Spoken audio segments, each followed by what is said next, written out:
involved in this process. So we need to find out what happened. We need to make sure that that's discussed in our community and exposed. We need to hold the players, every one of them, accountable for what has happened, and we want to take steps to make sure it doesn't happen again. I want to introduce a few people to you all today that were very important to O'Brien. They're here. So the order of affairs is I'm going to speak, then Raquis Mitchell is going to speak. Raquis is O'Brien's brother, and you were our sister. I mean, and she's what? You're the oldest sister? I'm the oldest sister. The oldest sister in the family, so she's O'Brien's sister. We have two other sisters here, which are Menijah and Robrielle. Why don't you guys raise your hand, Menijah and Robrielle? And then the mother and father are here. So Raquel is O'Brien's mother, and Owen is his father. He's here as well. Michael is here. Michael Steele is the mother of two of the children. We have all three of his children here, which are Ozavion, Obriana, and Ariel. And I hope I didn't butcher anybody's name too badly here today. But we're pleased to have you all here. So the order of affairs is I've introduced everybody. Raquis is going to speak and present the statement, which you all have with, I think this is the last paragraph she's not going to give. They decided not to do that. And then we'll be prepared to answer any questions that you have. So with that, I'll give it to Raquis and let her make a statement. Step forward to the microphone. Hello. We stand here today as one family, as O'Brien Spike's family. He left this earth, no fault of his own. In doing so, he left 2 parents, 3 children, and many brothers and sisters, and a host of other family members. Today, we stand here together for him and for justice. On behalf of O'Brien Spikes, we want to thank the many well-wishers for all the prayers and the condolences, those at Exclusive Wear,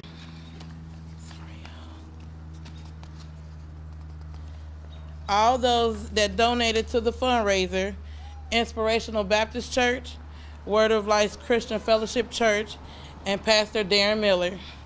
We would like to extend our prayers and our sincere condolences from the Spikes and the Mitchell family to all the other victims and their families. This experience has changed our lives forever. We wouldn't want any family to experience the pain we are experiencing. This is the reason we stand here together today.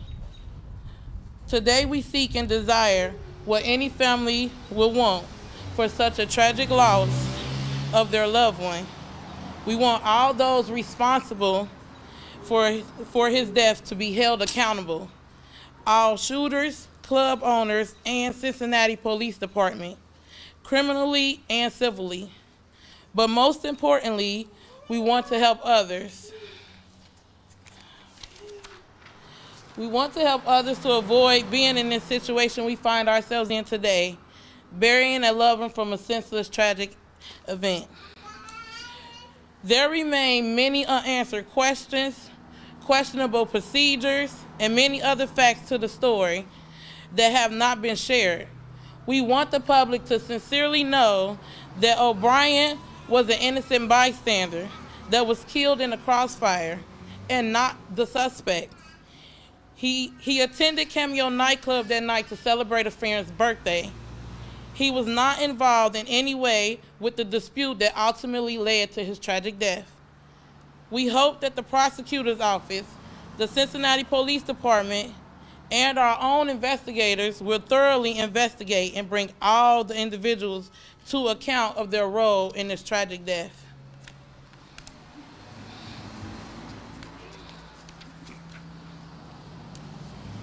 So that O'Brien Spikes can receive the justice that he surely deserves. We all deserve to know how the perpetrators of this crime were able to bring weapons into a club that apparently had metal detectors and other security measures in place, intended to prevent this very tragic thing from happening. We want to understand the interactions of the police department and the security procedures leading up to the event and the night of the incident. Innocent people should not have to fear their lives at a dance club. We cannot prevent this act from happening in the future unless we know how those people were able to carry firearms into the club. The family has retained attorneys, Chris Finney and Brad Gibson of Finney Law Firm, to help us get to the bottom of the situation. We're aware that many people out there know how this altercation occurred or may have witnessed this event. We encourage those people to contact our attorneys or the Cincinnati Police Department to share facts. Share facts, photos, videos, and other things they know about the events at Cameo Night Club that night. O'Brien and his family deserve to know the truth and will not rest 1 minute until justice is served and the truth is told. We will hold all people, accountable for all those actions that led to this tragedy.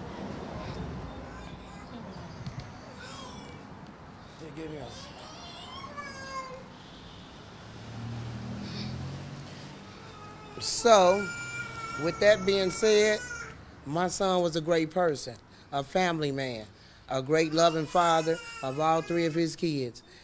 He was tragically taken away from us suddenly. They can never get him back. I can never get him back, but we deserve justice and to find out why this happened and that it don't happen to another family. However, as we are his family, we plan to get answers. We plan to get justice for my son's death. I'm not gonna rest until his death is answered. Thank you. So I've introduced you all to everybody. We've gotten statements from Marquise and Raquel, the oldest sister and the mother.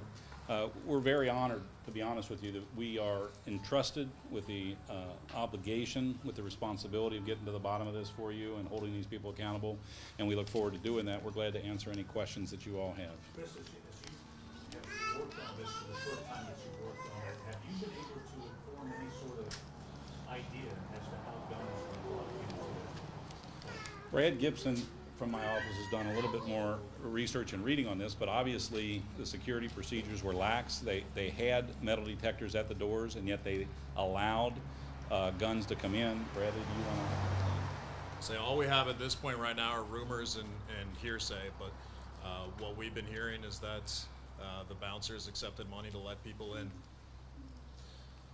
You use the word allow.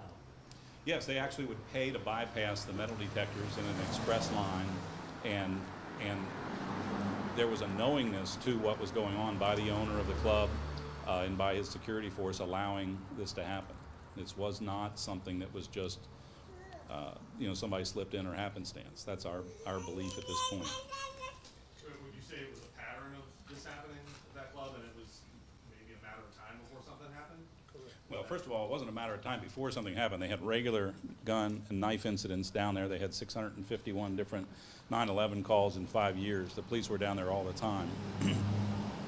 But the answer to your question is yes. We think that this was a regular pattern and practice of the security force, that they allowed certain people to go in with guns and weapons and contraband into the club. Does this expose the owner of that nightclub to some civil liability? We really have not come to any conclusion about who's going to be civilly responsible for this. What we want to do is to take our time to gather all the facts and make those conclusions. But having said that, I can't imagine for Julian Rogers and for Club Cameo a situation of greater responsibility that they have for either allowing or causing this to happen, that they were reckless in their conduct on a habitual basis. The owner clearly knew what his security force was doing and either allowed it to happen or instructed it to happen. So yes, we think that there's great exposure personally and corporately for the nightclub operator. Do you believe that nightclub management knew that the bouncers were accepting money and letting people get past It would be hard to imagine, given the facts, that he didn't have actual knowledge of exactly what was going on. This club had been in business for many years, and it appears to have been a pattern in practice that they had engaged in, yes. It'll be our job to prove that, but at this point, we think the facts certainly point to that.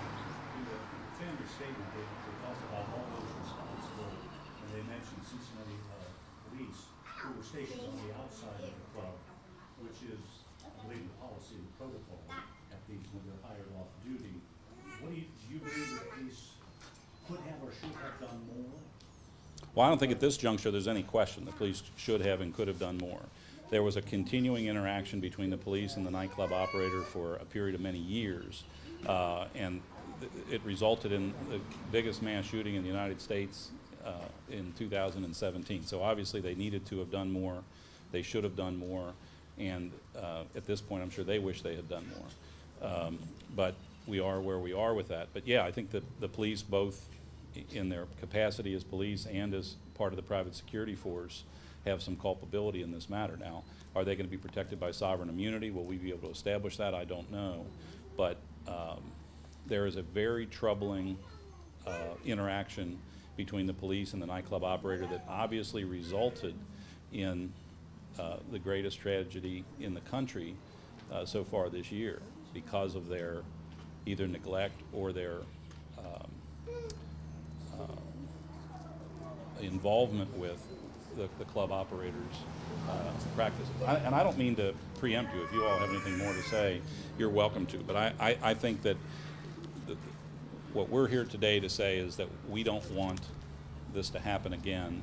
And the way to stop it from happening again is to make everybody down the line accountable for what they did and didn't do that led to this tragedy.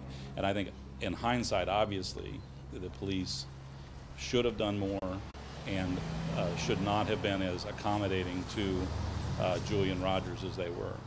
Police though said in the statement at Dieter's office that yes, there have been problems there, but in the last year they've been cleaned up and there'd only been like one incident of recent. So to counter your argument, they say it was clean, but they had done something. We'll find out as we move forward with our investigation. We're not as equipped with the information as they have right now, but we will be.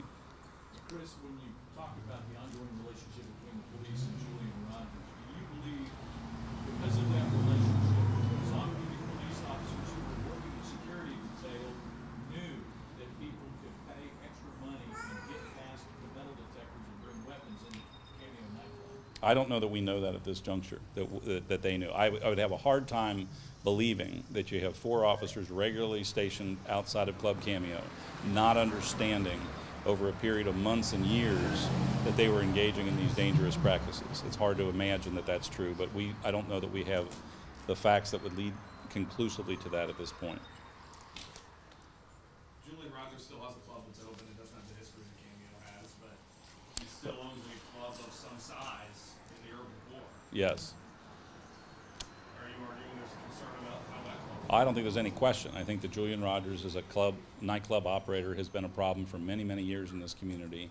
And people attending that club, the police, everyone should ask a question about, do I trust my son or daughter, do I trust myself to be in a place run by Julian Rogers, knowing his pattern and practice of relating to security issues. I would not advise people to go there. What's your timeline for what happens next? Well, that's a really good question, but like I say, I think that the facts are going to lead that rather than, we don't have a hard, we obviously have a statute of limitations.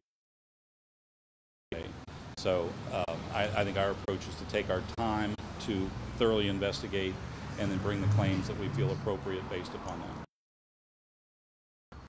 People are hesitant to talk in these situations, and you can understand why they are. What do you do to overcome that? What do you do, and how does the family, what role do they play in convincing these people that, hey, this is going to happen again, it's going to happen to somebody else's family unless you step up and do what's right? I understand what you're saying, and that's very well true. We just encourage that all witnesses or people that attended that club, this didn't just affect our lives. There was, 17 other victims of some sort. So just imagine if that person was your daughter or your son or your granddaughter or, a cousin of yours. Like, this didn't just, this is a worldwide news thing. This can happen at any club in this country. So we encourage if anybody seen something or anybody knows something to say something. We not just fighting for justice for my brother or, you know, our relative. We fighting for justice for all victims that was harmed in this event, because this is a big tragic event, and it's one of the biggest ones that's happened in this country in a long time. So we want to get to the bottom of it, not just for, you know, O'Brien Spikes, but for everyone, so we can figure out a way to be safe when we step out, because it could happen anywhere. I think that's by the way, that's part of the purpose of this press event, is to, you know, we want to change the culture in this city as it relates to these kinds of incidents. We don't want them to happen again. And part of that is that the people who saw what happened need to talk about what happened, and we need to expose that, hold people accountable for that, and make sure it doesn't happen again. So the press conference today is very much a part of the culture from the ground up to make sure that this doesn't happen again. And it's, the message is coming from the family that we need to talk about it, and we need to hold people accountable to what happened there. Have you heard any more from police about this investigation? Last we heard, they were still talking about looking for more people who may have been shooting inside that club. As far as the investigation goes from the Cincinnati Police Department, as his family, they have not spoken to us since the day they told us that my brother was not here anymore. They did not tell his mother. They still have yet to speak to his mother. So we still are concerned on what their procedures is as far as this type of situation goes. We have not heard anything from the Cincinnati Police Department investigation. Can you talk to us just how you've been processing the last few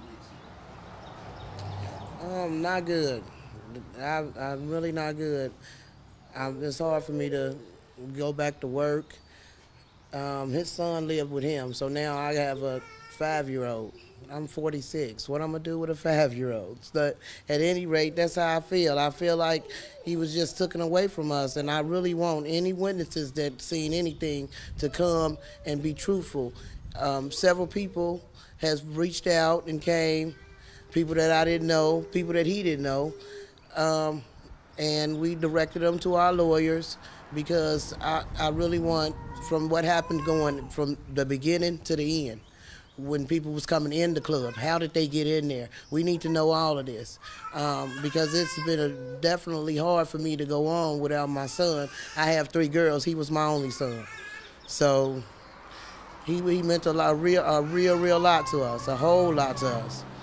And he was a good guy, and you know, I raised him to be a good guy and to take care of his children. And he did that. He was definitely a role model for his children, and spent a whole lot of time with his kids. Raquel, So could you do something for me with the 3 grandchildren and bring them up so the media understands the loss that they've had as well? These are Ozavion. This is Ozavion. This is his only boy. So we laughed about that because we both had one boy. This is his daughter, Aubriana. So it's O'Brien with A-N-A on the end.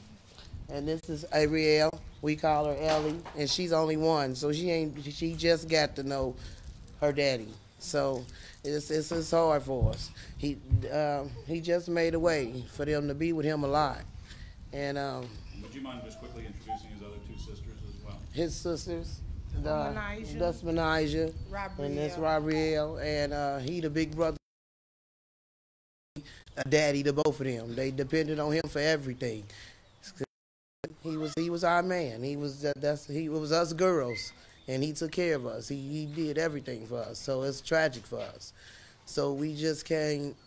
We have to get to the bottom of this. We just can't not just let it go, and not just for him, for anybody else. You should be able to go and have a birthday drink without getting killed. You should be able to. And that's what he told me he was going to do. He said, I'm going to go to church with you in the morning, Ma, but I'm going to have a birthday drink. And that's what and he wasn't even in there a half an hour before this all took off. So I just really feel like it was senseless. I would never have woke up in the morning and my son wasn't in my life no more. So it's hard for me. It's real hard for me. So. 10, 15 years down the road, when these guys are, some of them, a couple of them of age, maybe to go to the club, I wonder culture of the city would be like. And I wonder what you think the culture of the city is right now at this municipal development. I really, really would like for a law to be put in place that if when you come in a club that you are thoroughly scanned, and if you're not, and there's weapons brought in the club and somebody is hurt, that the owner of the club is responsible, that somebody else is responsible, because it's just like anybody else being responsible for a crime that they did not intend to commit, but was responsible for doing that crime with that person or around that person or any way. So I just feel like it should be the same way for this crime. It should be the same way. If somebody is held responsible because they did vehicular homicide, they're responsible for that. It wasn't intent. But just because you didn't, you have to be careful. You cannot just let anybody in the club, and I think it should be a law put in place for that. And at that point, if it is put in place, then they would be more careful about who they allow to their clubs with weapons. And that's just what I believe should happen. I really do. And by the time these guys are able to go to a club, then they would know that it's the same way as going to a school. You have to be scanned in certain schools. You should be scanned in a club the same way. They would have the idea, this is not the place that I need to be. If these guns are going to be allowed in there, if the people are not going to be scanned, why should we go? Why should we go spend our money with these patrons if we are not safe in their building? That's with any building. Why should we go? We shouldn't, if that's how it is. Anything else? Thank you all for coming. You have my contact information. We're more than happy as this goes forward to talk to you all as things progress. And certainly when we file suit, we'll share that all